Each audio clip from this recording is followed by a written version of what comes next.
Hello, everybody, and welcome back to MCNV Hip Hop Mix Factory. I am your host, MCNV, and we're going to get into some MCNV hip hop news. Since on my channels, I'm all about hip hop, MCNV hip hop. Now, I'm not saying that the man did it, I have no idea. But the news that I just came across today answers some questions. Because I was asking my lady last week, I said, yo, is Puff Daddy still in jail? She said, yep.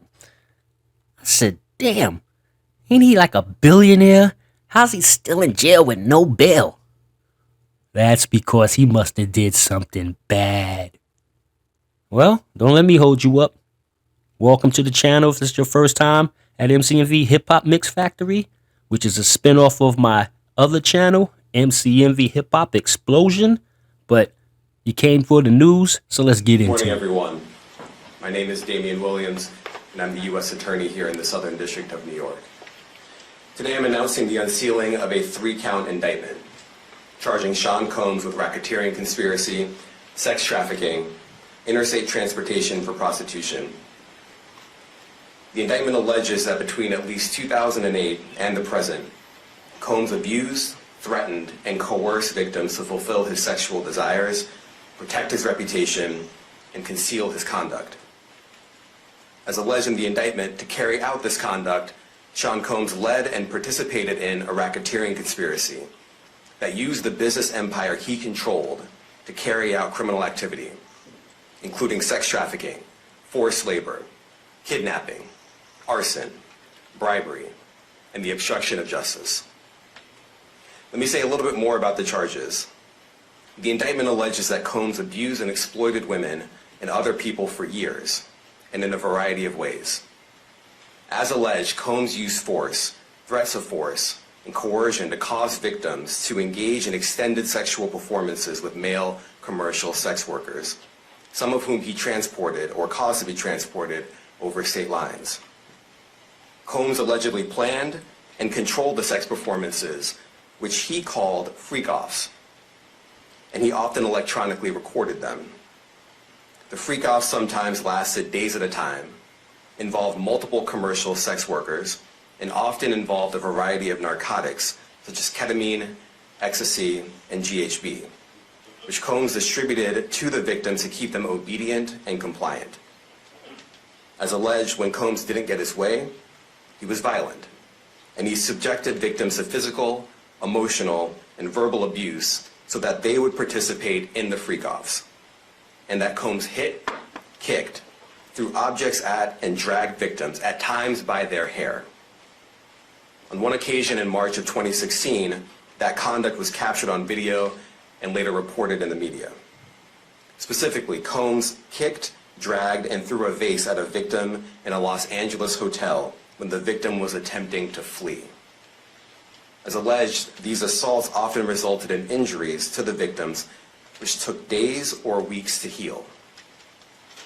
In addition to the violence, the indictment alleges that Combs threatened and coerced victims to get them to participate in the freak-offs. He used the embarrassing and sensitive recordings he made of the freak-offs as collateral against the victims. And the indictment alleges that he maintained control over the victims in several ways, including by giving them drugs, by giving and threatening to take away financial support or housing, by promising them career opportunities, by monitoring their whereabouts, and even by dictating their physical appearance. Because of all of this, the indictment alleges that the victims did not believe they could refuse Combs without risking their security or facing more abuse. The indictment also alleges other acts of violence undertaken by Combs and others, including violence against witnesses to his abuse, kidnapping, and arson.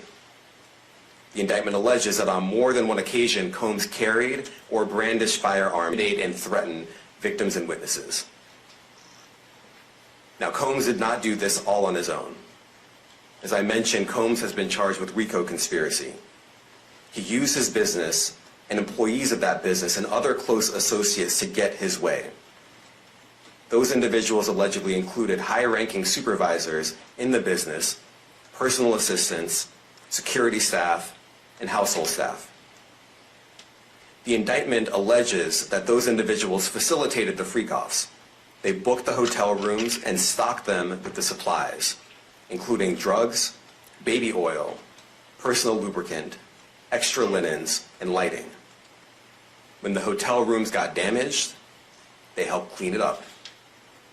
They arranged for victims and commercial sex workers to travel for the freak-offs, and they delivered large quantities of cash to Combs to pay for the commercial sex workers. The indictment also alleges that they helped Combs cover up his crimes. During the March 2016 incident at the LA hotel that I mentioned earlier, a member of the hotel security staff intervened, and Combs attempted to bribe the staff member with a stack of cash to make sure that what happened was kept quiet. And as the indictment alleges, in late 2023, after public allegations were made about Combs' crimes, he and others pressured witnesses and victims to stay silent, including by making phone calls to witnesses and victims and giving them a false narrative of what they had experienced.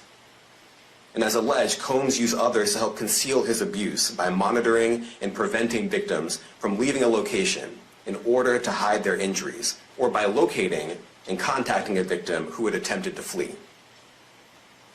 As part of this investigation, in March of this year, special agents from HSI executed search warrants at Combs' residences in Miami and Los Angeles. They also executed a warrant for Combs' electronic devices. During those searches, agents seized evidence of the crimes charged in this indictment.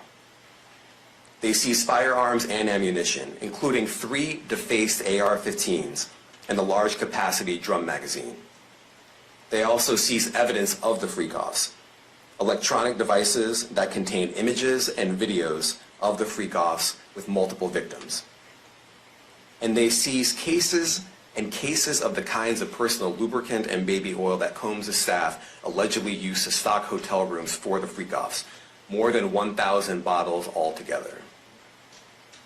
Here are some of the items that we recovered during the searches.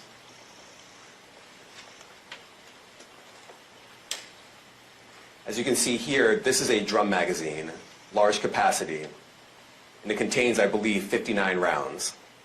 I mentioned as well that we recovered 3 AR-15s. This is a close-up shot of one of the AR-15s, and you can see right here, the serial number has been thoroughly defaced.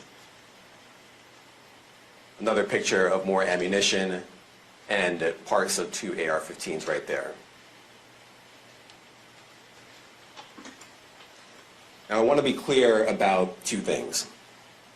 First, this office is determined to investigate and prosecute anyone who engages in sex trafficking, no matter how powerful or wealthy or famous you may be. No one should doubt our commitment on that. A year ago, Sean Combs stood in Times Square and was handed a key to New York City.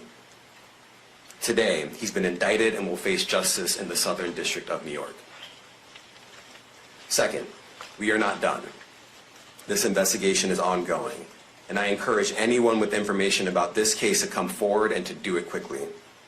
Anyone with information can call 1-877-4-HSI-TIP.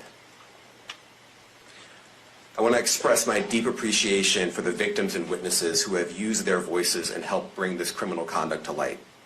We would not be here without them. I also want to thank the dedicated case agents on the HSI Trafficking in Person Squad in New York.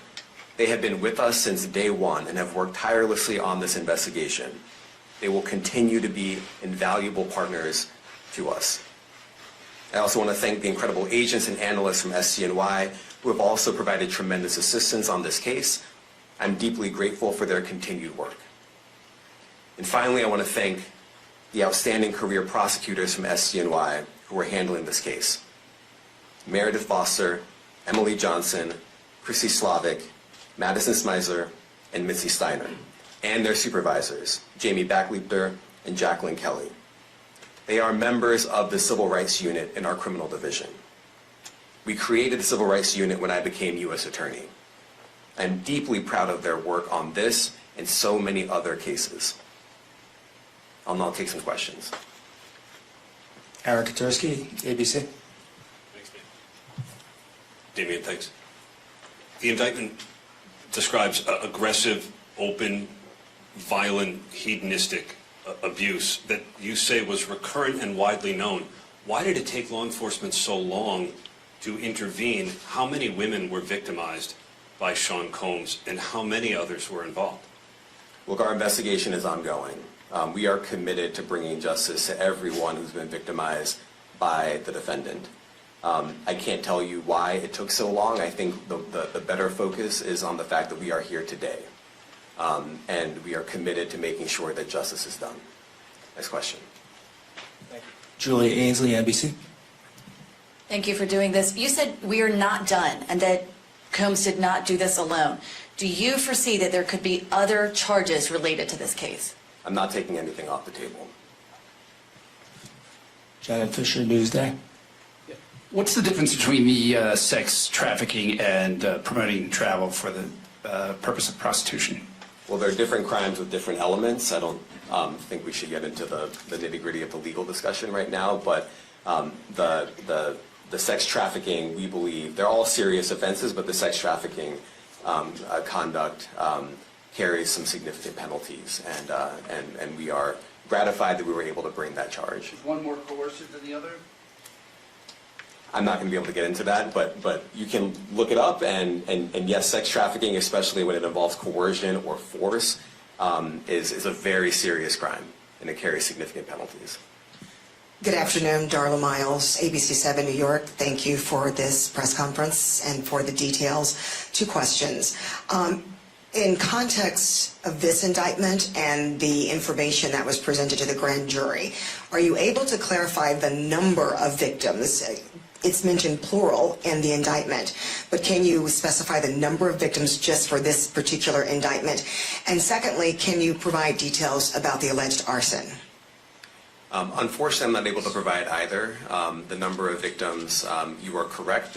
We are intentional in saying multiple. The details of the arson incident are limited to what we have in the indictment and also the detention letter that we filed, which contains more details than the indictment does at various points, but we don't have anything more beyond that. Next question. Lynn Tran, CNN. Are any of his accomplices or associates under investigation? And additionally, could he face any more charges? So the investigation is ongoing. That means both as to him and to anyone else who we believe committed the crime with him. Next question. Juliette Papa. Hi, good morning from 1010 Wins. Any indication that some of the women or victims here were imprisoned in his residences, and did he have locations where he kept them, and were not allowed to leave? And also, he's indicted here, although there were searches and raids in LA, Miami. Why in New York? Well, I'm biased. I'm the U.S. Attorney in the Southern District of New York. I think that we have an outstanding track record of bringing some of the most impactful, sprawling, complex, difficult sex trafficking, human trafficking, labor trafficking, you name it. The Southern District of New York can do it, and so we're very proud of that. And so the scope and complexity of this investigation isn't something that we ran from. It's something that we embrace, and we will continue to do that. As to your question about whether he imprisoned anyone, all I can say is that, I mentioned this March 2016 incident where something was caught on video where a victim was attempting to flee, and there was violence that was associated with it. Was that at the residence or a hotel? That was at a hotel. Matthew Lee, Inner City Press. Thanks a lot. Does your office intend to seek remand, or are you reaching a bail package? And if you're willing, how would you contrast this with the R. Kelly case in EDNY in terms of the elements? Thanks. So we will be seeking detention. We have filed a letter laying out our reasoning for seeking pretrial detention. I'm not going to be able to expand beyond what's in the letter, but it contains all of the reasoning, and it contains the law as well. There is a presumption of detention in a case like this, and we think that's warranted. John Anise, New York Daily News. Thank you. I was hoping to get some more detail about the searches of his residence, the guns, the cases of lubricant, and the videos. Where were they found amongst his residence? Were they all scattered around the houses in one place. So I kind of wanted to just get a better picture of how that stuff was found. Well, look, I think that some of the details that you're seeking are in the detention letter. So, for instance, some of the AR-15s, 2 of the 3 defaced AR-15s were found in his bedroom closet in Miami, broken down into parts along with magazines with ammunition loaded in them. So some of that detail is in the detention letter. Beyond that, I'm not going to be able to get into where other items were stored. Ben Kochman, Post. Hey, thanks for doing this. Your office was the office that had been prosecuting Jeffrey Epstein before he died in custody. I have not read your detention memo yet. It's the first thing I'm going to do after this ends. But does the memo address, or is your office concerned with Combs' safety in custody, given what happened with Epstein? So we are concerned with anyone's safety whenever they are detained prior to trial. It's part of our obligations to keep people safe as well. It's part of the criminal justice system. So, but I do not draw any sort of connection between Jeffrey Epstein's suicide and what may or may not happen to any other defendant while they are detained pre-trial. And of course, the decision whether to detain the defendant will be up to a judge. Our position is that pretrial detention is warranted under the law and based on the facts of this case, and I'll leave it at that. Are some of the prosecutors on this case some of the same prosecutors that had been handling that, or that worked on the Maxwell case? So I'm not going to get into the staffing. I will say that this team, this group of AUSAs, this incredible group has been working on this case around the clock, and they've had their hands full. Next question. Gus Rosendale, NBC News. Good morning, sir. Combs' attorney said that his client has been cooperative with investigators. He said that this morning. I was wondering if you would have a reaction to that. Let me just say this. I think that generally and with increasing frequency, the word cooperative or cooperating has taken on tremendous elasticity and no longer really bears any relation to what the word means when we use it in a very specific context. So responding to lawful process and the like does not qualify as cooperation when we use that term here. Mike Sisak, AP. Thanks. To that end, was there any discussion of Mr. Combs surrendering? I understand he was taken into custody at a hotel in Manhattan last night, and maybe that wasn't the plan. Can you elaborate on how that came about and why that was? I'm not going to be able to get into any sort of operational details as to how he was taken into custody and when. He is in custody right now. He will be appearing in court later today. Was there any discussion of him surrendering, given they claim he's cooperating? I'm not going to be able to get into law enforcement tactics or operations.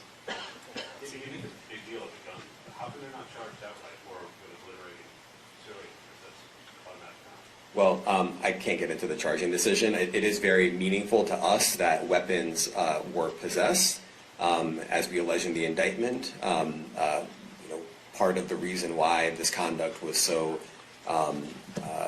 pervasive and harmful was because victims and others didn't necessarily feel comfortable denying him his wishes, as we allege, because of the presence of firearms.